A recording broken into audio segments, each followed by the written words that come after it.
Hello ನಮಸ್ಕಾರ, ನಾನು ನಿಮ್ಮ ರಮೇಶ್ ಅರ್ವಿಲ್ ಮಾತಾಡ್ತಾ ಇದ್ದೀನಿ. ಇವತ್ತು ನಮ್ಮ ಜೊತೆ ಇದ್ದಾರೆ ನವರಸ ನಾಯಕ ಜಗ್ಗೇಶ್. ಇವರ ಮಾತುಗಳನ್ನ ನೀವು ಆಗ್ಲೇ ಕೇಳಿದ್ರಿ. ಅವರ ಫ್ಯಾಮಿಲಿ ಕೂಡ ಅಲ್ಲಿ ಬಂದು ಕೂತಿದ್ದಾರೆ. ಇವಾಗ ನಿಮ್ಮೆಲ್ಲರ ಪರವಾಗಿ ಒಂದು ರಿಕ್ವೆಸ್ಟ್ ಮಾಡ್ತಾ ಇದ್ದೀನಿ, ದಯವಿಟ್ಟು ಫ್ಯಾಮಿಲಿ ಎಲ್ಲ ವೇದಿಕೆಗೆ ಬರಬೇಕು. ನೆಕ್ಸ್ಟ್ ಇನ್ನೊಬ್ರು ರಂಗಾಯಣ ರಘು ಮಾತಾಡಪ್ಪ. ರಂಗಾಯಣ ರಘು ಅವರು ಇಲ್ಲಿ ಬಂದಿದ್ರೆ, ವೇದಿಕೆ ಮೇಲೆ ಬಂದಿದ್ರೆ ಜಗ್ಗಣ್ಣ ನೋಡಿ ಏನಂತಿದ್ರು ಅಂತ ಒಂದು ಸಣ್ಣ ಇಮಿಟೇಷನ್. ಅಯ್ಯೋ ಲೇ ವಿಕ್ಟೋರಿಯಾ ಬಡಿ ಫುಲ್ ಬ್ಯಾಕ್ಟೀರಿಯಾ. ಅಯ್ಯೋ ಲೇ, ನಾವೆಲ್ಲ ಕಾಮಿಡಿ ಮಾಡ್ತೀವಿ ಅಂದ್ರೆ ಅದಕ್ಕೆಲ್ಲ ಜಗ್ಗಣ ಕೊಡೋ ಪ್ರೇರಣೆ 34 ವರ್ಷ ಹಾಕೊಟ್ರ ವೇದಿಕೆ ಅಮ್ಮ ಇದು. ಅದಕ್ಕೆ ಇಷ್ಟೊಂದೆಲ್ಲ ಕಾಮಿಡಿ ಬರುತ್ತೆ. ಎಲ್ಲರೂ ಹೊಡಿರೋ ಜಗ್ಗಣ ಚಪ್ಪಾಳೆ ನವರಸ ನಾಯಕರಿಗೆ. ಅಯ್ಯೋ ಆಮೇಲೆ ಹೇಳಿ ಹೆಂಗೆ ಯಡಿಯೂರಪ್ಪ ಅವರು ಭಾರತೀಯ ಜನತಾ ಪಕ್ಷದಲ್ಲಿ ಇವತ್ತು ನಮ್ಮ ಜೊತೆ ಜಗ್ಗೇಶ್ ಅವರು ಇರೋದೇ ಒಂದು ಬಲ ಅಂತ ಹೇಳಲಿಕ್ಕೆ ಇಚ್ಛೆ ಪಡ್ತೇನೆ. ನಾವು ಪಕ್ಷವನ್ನು ಬಿಟ್ಟು ಹೋದಾಗ ಇದೇ ಜಗ್ಗೇಶ್ ಅವರು ನಮಗೆ ಫೋನ್ ಮಾಡಿ ಹೇಳಿ, ದಯವಿಟ್ಟು ನೀವು ಬರಬೇಕಾಗ್ತದೆ, ಬಿಜೆಪಿ ಪಕ್ಷಕ್ಕೆ ಮತ್ತೆ ಬಂದಾಗ ನಿಮ್ಮ ಬಲವು ನಮಗೆ ಬೇಕಾಗುತ್ತೆ ಅಂತ. ಇವತ್ತು ಜಗ್ಗೇಶ್ ಅವರು ಮಾತು ಕೇಳಿದ ವಾಪಸ್ ಬಂದಿದ್ದೇನೆ ಅಂತ ಹೇಳಲಿಕ್ಕೆ ಇಚ್ಛೆ ಪಡ್ತೇನೆ ಸ್ನೇಹಿತರೆ. Thank you so much. So sweet of you. पूज्याय राघवेन्द्राय सत्यधर्मरताय च. ಜಗ್ಗೇಶ್ ಅವರು ರಾಘವೇಂದ್ರ ಸ್ವಾಮಿಗಳವರ ಪರಮ ಭಕ್ತರು. ಅದಕ್ಕೆ ನಿದರ್ಶನ ಏನಂದ್ರೆ ಅವರು ರೈಟ್ ಶೋಲ್ಡರ್ ಮೇಲೆ ಯಾವಾಗೂ ರಾಘವೇಂದ್ರ ಸ್ವಾಮಿಗಳು ಇರ್ತಾರೆ.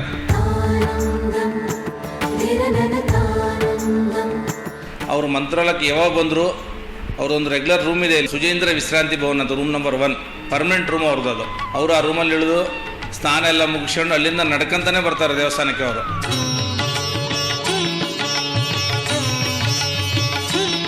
ದರ್ಶನ ಆದ್ಕೊಳ್ಳಿ ಒಂದು 10 ನಿಮಿಷ ಜಪ ಮಾಡ್ತಾರೆ.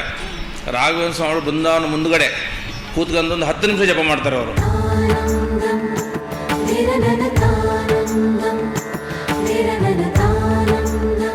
ಬಂದಾಗೆಲ್ಲ ಗುರುಗಳ ಆಶೀರ್ವಾದ ಕಂಪಲ್ಸರಿ ತೊಗೊಂತಾರೆ. ಸುಬುಧೇಂದ್ರ ತೀರ್ಥರ ಶ್ರೀಪಾದಂಗಳವರ ಆಶೀರ್ವಾದ ಇಲ್ಲದೆ ಅವ್ರು ಹೋಗೋದೇ ಇಲ್ಲ ಇಲ್ಲಿಂದ. ಅವರು ಗುರು ರಾಘವೇಂದ್ರ ಶರಣು ಶರಣು ಶರಣು ಶರಣು ಗುರು ಸಾರ್ವಭೌಮ ಶರಣು. ಒಬ್ಬ ಕಲಾವಿದನಾಗಿ ಇವತ್ತು ಚಿತ್ರರಂಗದಲ್ಲಿ ನವರಸ ನಾಯಕ ಜಗ್ಗೇಶ್ ಅನ್ನೋ ಒಂದು ಸ್ಥಾನಮಾನನ ಪಡೆದಿರೋದು ನನಗೆ ತುಂಬ ಸಂತೋಷ. ಒಬ್ಬ ಸ್ನೇಹಿತನಾಗಿ ನಾವಿಬ್ಬರು, ಇವನೇ ಫಸ್ಟು ಸುಮಾರು ಚಿತ್ರಗಳಲ್ಲಿ ನಟನೆ ಮಾಡ್ದ, ಗುರ್ತಿಸ್ಕೊಂಡ ಜನರ ಜೊತೆಯಲ್ಲಿ. ನನಗೂ ಜಗ್ಗೇಶ, ನಾನು ಒಂದು ಒಳ್ಳೆ ಪಾತ್ರ ಮಾಡ್ಬೇಕಣೋ, ನನಗೆಲ್ಲ ನಾನು ಚಾನ್ಸ್ ಕೊಡಿಸೋ ಅಂತ ನಾನು ಒಂದು ಕೇಳ್ತಿದ್ದೆ. ಜೊತೆ ಕರ್ಕೊಂಡೋಗಿ ಆ ಅಸೋಸಿಯೇಟ್ ಡೈರೆಕ್ಟ್ರು, ಈ ಡೈರೆಕ್ಟ್ರನ್ನೆಲ್ಲ ಪರಿಚಯ ಮಾಡಿಸೋದು. ಬ್ರೋ ಅವ್ನಿಗೊಂದು ಕ್ಯಾರೆಕ್ಟ್ರ್ ಕೊಡು, ನನ್ನ ಜೊತೆಲಿ ಅವನು ಇರ್ತಾನೆ, ಇಲ್ಲ ಅವನು ಇರ್ತಾನೆ, ನೀವು ಇರ್ತಾನೆ. ಸೊ ಹಿಂಗೆಲ್ಲ ಈ ಥರದ್ದು ನಾವು ನನ್ನ ಕರ್ಕೊಂಡೋಗಿ ಪರಿಚಯ ಮಾಡಿಸೋದಾಗಲಿ. ಆಮೇಲೆ ಡ್ಯಾನ್ಸ್ ಪ್ರಾಕ್ಟೀಸ್ಗೆ ಕರ್ಕೊಂಡೋಗೋನು. ನಾನು ಡ್ಯಾನ್ಸ್ ಪ್ರಾಕ್ಟೀಸ್ಗೆ ಹೋಗ್ತಾಯಿದ್ದೀನಿ, ಬಾ ಹೋಗೋಣ ಅಂದ್ಬಿಟ್ಟಿದ್ದೆ, ಡ್ಯಾನ್ಸ್ ಪ್ರಾಕ್ಟೀಸ್ ಕರ್ಕೊಂಡೋಗೋನು. ಸೊ ಈ ರೀತಿ ಒಬ್ಬ ಫ್ರೆಂಡಾಗಿ ಒಂದು ಚಿತ್ರರಂಗದಲ್ಲಿ ಇಷ್ಟೆಲ್ಲ ನನ್ನ ಬೆಳೆಸೋದಕ್ಕೂ ಅವನು ಒಂದು ತುಂಬ ಪ್ರಯತ್ನ ಪಡ್ತಿದ್ದ. ಜಗ್ಗೇಶ್ ಅಪ್ರತಿಮ ಕಲಾವಿದ. ಕಲರ್ ಇಲ್ಲ ಅಷ್ಟೇ, ಕಲರ್ ಇಲ್ಲದೆ ಇದ್ರೆ ಪರವಾಗಿಲ್ಲ. ಜಗ್ಗೇಶ್, ನೀವು ಕನ್ನಡದ ಜನತೆಗೆ ನಗುವಿನ. ಗ್ರೀನ್ ರೈಸ್ ಮಾಡುವ ವಿಧಾನ: ಮಿಕ್ಸಿ ಜಾರ್ಗೆ ಕೊತ್ತಂಬರಿ ಸೊಪ್ಪು, ಹಸಿ ಮೆಣಸಿನಕಾಯಿ, ಬೆಳ್ಳುಳ್ಳಿ, ಶುಂಠಿ, ಪಲಾವ್ ಎಲೆ, ಕಾಳುಮೆಣಸು, ಜೀರಿಗೆ, ಲವಂಗ, ಚಕ್ಕೆ, ಅನಾನಸು, ನೀರು ಹಾಕಿ ರುಬ್ಬಿಕೊಳ್ಳಿ. ಒಂದು ಪ್ಯಾನ್ಗೆ ಎಣ್ಣೆ ಹಾಕಿ ಅದು ಕಾದ ಮೇಲೆ ಜೀರಿಗೆ, ಈರುಳ್ಳಿ, ಕರಿಬೇವು ಹಾಕಿ ಹುರಿದು ರುಬ್ಬಿದ ಮಸಾಲ, ಉಪ್ಪು, ಅನ್ನ ಹಾಕಿ ಮಿಕ್ಸ್ ಮಾಡಿ. ಒಂದು ಚಿಕ್ಕ ಪ್ಯಾನ್ಗೆ ತುಪ್ಪ, ದ್ರಾಕ್ಷಿ, ಗೋಡಂಬಿ ಹಾಕಿ ಹುರಿದು ಕಲಸಿದರೆ ಗ್ರೀನ್ ರೈಸ್ ಸವಿಯಲು ಸಿದ್ಧ. ಅವಳು ಕೇಳೋ ಹಾಗಿದ್ದಿದ್ರೆ ಎಲ್ಲ ಯಾವತ್ತೋ ಸರಿ ಹೋಗ್ತಾ ಇತ್ತು.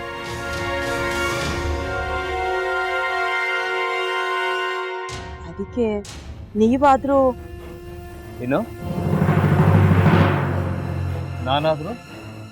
ನಾನಾದ್ರೂ ಏನತ್ತೆ? ಅವಳ ಹತ್ರ ಬಂದು ನೀನು ಸೋಲೋದು ಬೇಡ, ನಾನೇ ಸೋಲ್ತೀನಿ, ನೀ ನಮ್ಮ ತಂದೆಗೆ ಅವಮಾನ ಮಾಡಿದ್ರು ಪರವಾಗಿಲ್ಲ, ದಯವಿಟ್ಟು ಮನೆಗೆ ಬಾ ಅಂತ ಬೇಡ್ಕೋಬೇಕಾ? ಹಾಗೆಲ್ಲ ಅಳಿ ಅಂದ್ರೆ ಸಂಸಾರ ಅಂದಮೇಲೆ ಇಂಥದೆಲ್ಲ ಏನಾದ್ರೂ ಒಂದು ಇದ್ದೇ ಇರುತ್ತೆ. ಹೋರಾಟ ಮಾಡಿದ್ಲು.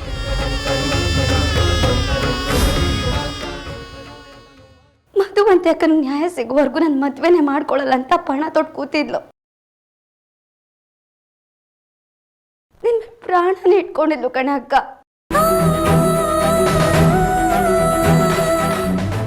ಅವಳು ಮೈ ಮೇಲೆ ನೀನು ಸೇರ್ಕೊಂಡು ಅವಳ ಸಂಸಾರನ ಹಾಳು ಮಾಡ್ತಿದ್ಯಲ್ಲೇ.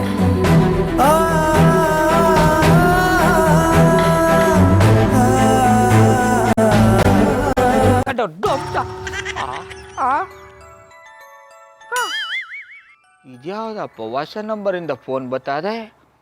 ಆ ಫೋಟೋ ತಗೊಂಡವೇನಾದ್ರು ಬೇರೆ ನಂಬರಿಂದ ಮಾಡಿರ್ಬೋದಾ? ತೊಂದರೆ ಇಲ್ಲ, ಎತ್ತು ಬಿಡು. ಹಲೋ, ಏಯ್ ಪಟ್ಟಾಪಟ್ಟಿ ಚಡ್ಡಿ ಬನಿಯನ್, ಏನೋ ಮಾಡ್ತಾ ಇದ್ಯಾ? ಶಿವನೇ ಶಂಭುಲಿಂಗ, ನಿನ್ ಜೊತೆಗೆ ಮಾತಾಡ್ದವನೆಲ್ಲಪ್ಪ. ಅಲ್ಲ ಶಿವ, ಯಾಕೆ ಹಿಂಗ್ ಫೋನ್ ಮಾಡಿ ನಂಗೆ ಜಂತುಳ ಬಿಡ್ತಾ ಇದೆ? ಏಯ್ ವಾಯ್ಸ್